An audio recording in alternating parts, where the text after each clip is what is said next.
Son las 7 de la mañana, 27 minutos. Está con nosotros el exfiscal general de la Nación, ex procurador general y ex ministro de Justicia, el doctor Alfonso Gómez Méndez. Doctor Alfonso Gómez Méndez, muchas gracias por acompañarnos. Buenos días. Muy buenos días, doctor Juan Carlos, para los miembros de la mesa, el doctor Juan Lozano, la doctora Darcy y desde luego para todos los oyentes. Muchas gracias por darnos algunos minutos. Aquí, ¿qué es lo que se está definiendo? ¿Y por qué hablamos de dos sistemas que se estrellan en este momento y que la tutela lo que trata de establecer es definir por qué lado es que se le tiene que juzgar al expresidente Álvaro Uribe? Mire, yo quisiera en verdad aprovechar estos minutos que ustedes me dan para, más allá de la coyuntura, hacer el análisis integral en dos aspectos. En el tema de la independencia del Poder Judicial, en lo que coincido con las sesudas reflexiones del doctor Juan Lozano y la doctora Darcy, y el tema de los sistemas de investigación. En relación con lo primero, yo he venido insistiendo en mis columnas, incluso lo repito en la del día de hoy, que fue un error de la Constitución del 91 haber vuelto a permitir la injerencia de la política en el sistema judicial, porque se presta para estas suspicacias. ¿A qué me refiero? A que desde 1957, en el plebiscito y en virtud de las dificultades que se han presentado ante el periodo de la violencia, se estableció que se desvinculara totalmente el poder ejecutivo y el legislativo de la integración de los órganos judiciales. No intervenía ni el Congreso ni el presidente. Se decía que era vergonzoso en el sistema anterior que los magistrados de la Corte tenían que ir los candidatos al Congreso, porque las ternas las hacía el presidente y elegía el Congreso. Bueno, no teníamos tantas altas cortes, solamente era el Consejo de Estado y la Corte Suprema. ¿Qué hizo la Constitución del 91? En dos sentidos, introdujo la politización. La cooptación pura y simple que tuvo el 57 funcionó en términos generales, es decir, los magistrados nombraban a sus sucesores.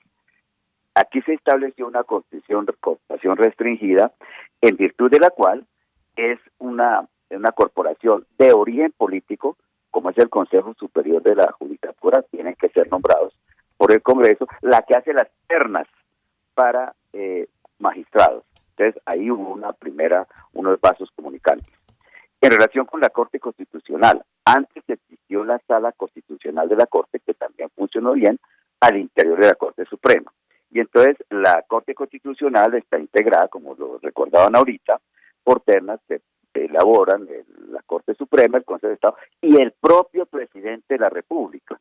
Entonces, eso es lo que da pie a que la gente diga, no, es que fulano fue postulado por el tal presidente, el otro. Ahora, yo espero que todo eso que se ha dicho sea mentira, porque sería muy grave. Uno, que un expresidente de la República llame a un magistrado para decirle cómo debe fallar. Llámese quien sea el presidente. Y dos, que haya un magistrado que permita ese tipo de aproximaciones. Eso antes era absolutamente impensable.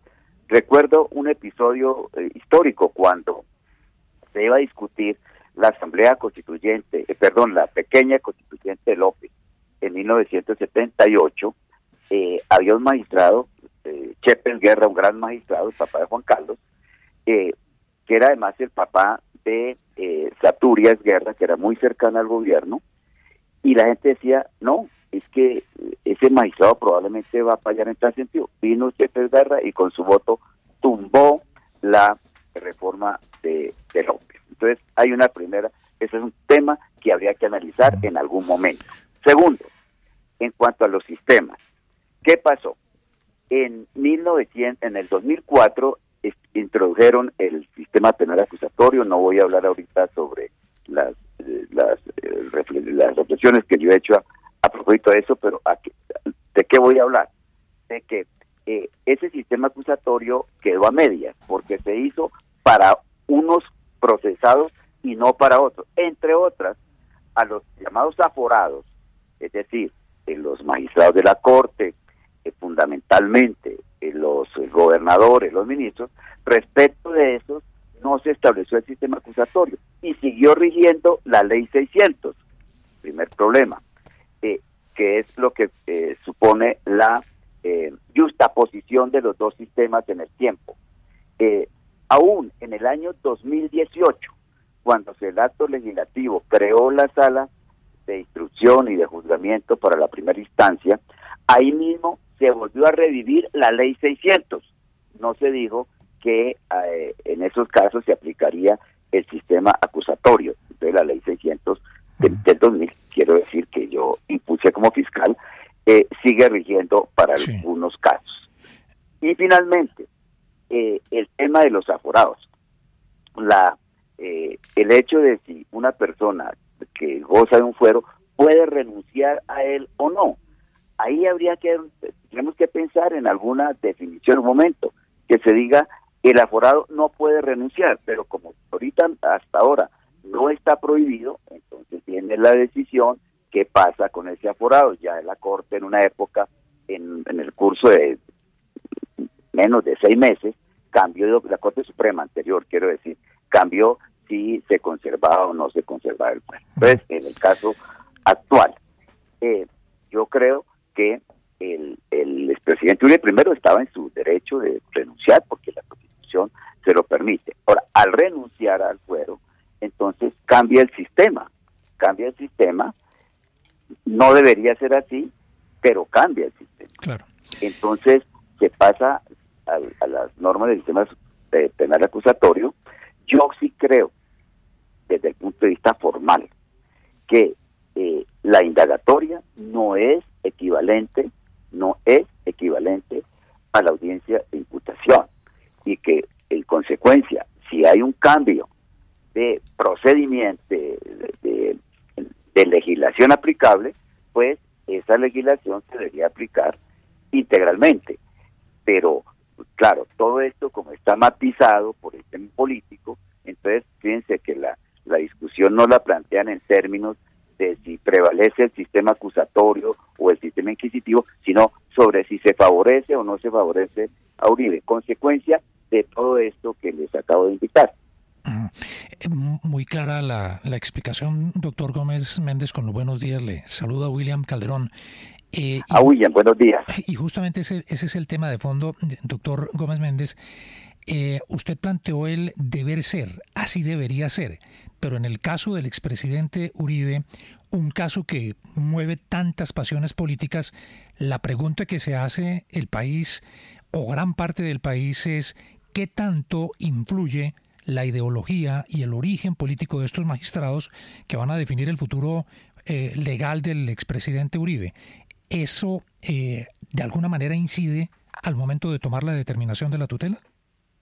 Pues yo coincido en que no debería ser así, pero el hecho de que esto esté saliendo a los medios, en donde uno escucha incluso relaciones periodísticas, dice a tal hora tal magistrado dijo tal cosa, en otra hora otro magistrado dijo tal cosa, es decir, esto se está narrando como un partido de fútbol.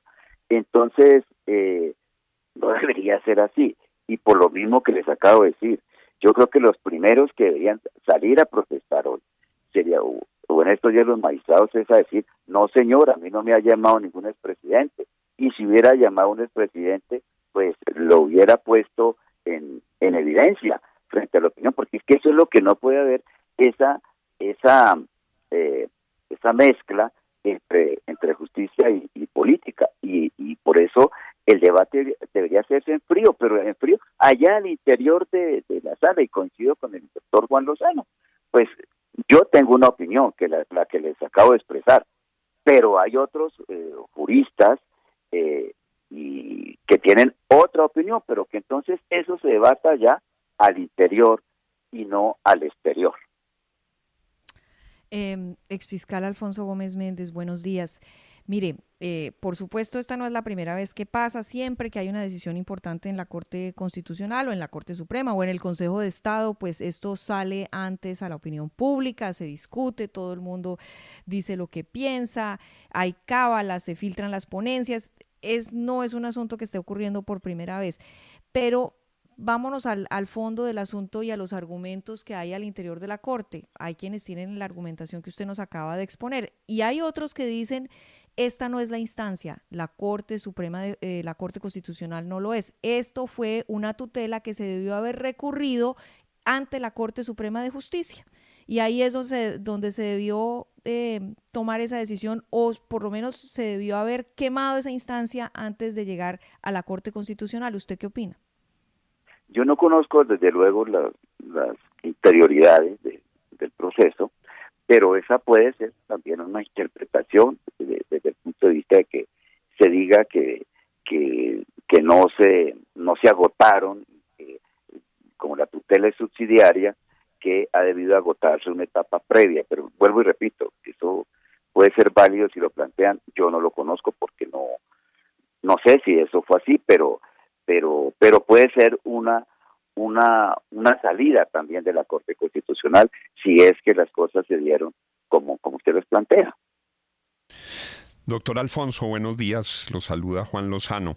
Yo quiero acudir a sus habilidades pedagógicas para pedirle que nos ayude a explicarle a la audiencia cuál es el efecto práctico frente al debido proceso, frente a lo que sigue, de que se le llegara a negar a Álvaro Uribe su tutela y siga en condición de imputado. Para un oyente cualquiera que no es experto en derecho, que no es abogado, ¿qué le pasa a Uribe si le dejan la condición de imputado?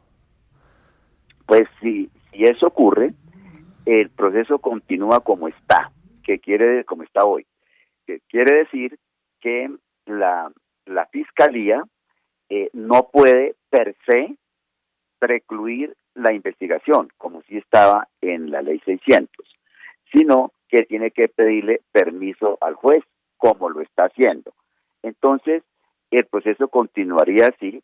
El juez puede aceptar o no aceptar la preclusión, pero hay que aclarar una cosa. Si el juez no acepta la preclusión, en el sistema acusatorio eso no significa que le pueda dar la orden al fiscal de que acuse. Es decir, la no aceptación de la preclusión no equivale a la acusación. Seguramente, ¿qué le podría decir al juez? Al fiscal: no es suficiente lo que hay para precluir, continúe investigando, fije otra fecha y así sucesivamente, porque por el sistema el único que puede acusar es el fiscal y no el juez. Ahora, y si la tutela prosperara, que es lo que me pregunta la otra salida, entonces quedaría la Fiscalía en la posibilidad de precluir directamente sin consultarlo con el juez. Sí. Hay tantas cosas que preguntarle, doctor Alfonso, pero tal vez acá lo que me sorprende como periodista que indirectamente ha seguido las Cortes como muchos de nosotros, es que en pocas oportunidades se habla directamente de el caso, de los afectados del caso en las determinaciones de las Cortes, de la Corte. Es más, la Corte, cuando habla, en el caso de la Corte Constitucional, y se pronuncia en lo macro, en el procedimiento, en el proceso, y de ahí marca lo que ustedes, los abogados, yo soy economista, ustedes los juristas, los que conocen sobre el tema, marca precedente. Pero en este caso en particular, lo que sorprende y lo que hace ruido es que se hable directamente del afectado, de la persona afectada. Esto debería ser como en una sala quirúrgica, donde solamente la Corte Constitucional se pronuncia frente a lo pertinente constitucionalmente, sin tener en cuenta el agente o el estado de la persona política. ¿Le sorprende lo mismo?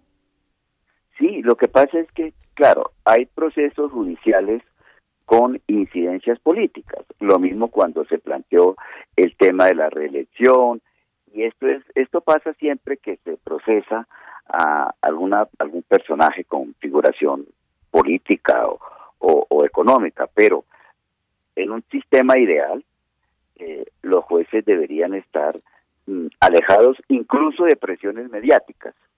En el sistema acusatorio, por ejemplo, que rige sí plenamente en los Estados Unidos, pues aquí esto que tenemos aquí es un sistema acusatorio de mentiras. A los jurados, donde hay jurado de conciencia, porque aquí hay sistema acusatorio de conciencia, ustedes saben perfectamente, Luis Carlos, porque conoce mucho esa sociedad, que allá a los jurados de conciencia los aíslan, el jurado que va a decir, los cierto. aíslan por un tiempo y no los dejan ni oír prensa, ni ver radio, ni televisión, Cierto. porque precisamente para que se fallen derechos, ¿qué es lo que le da la garantía al ciudadano? Lo que le da la garantía al ciudadano es la independencia del Poder Judicial, y que el juez, así se equivoque, decida en función de lo que él piensa y no de lo que desde fuera le digan que debe hacer. Llámese ese desde fuera, un expresidente, un periodista o el arzobispo de Bogotá. Pues muy clara esta explicación. Es el doctor Alfonso Gómez Méndez, ex fiscal general de la Nación, ex procurador general de la Nación, ex ministro de Justicia. Como siempre, es un placer tenerlo aquí en los micrófonos, aprender de usted en estos momentos en que nos habla de estos temas tan importantes y determinantes. Muy amable, muy gentil. Muchas gracias a ustedes, gracias.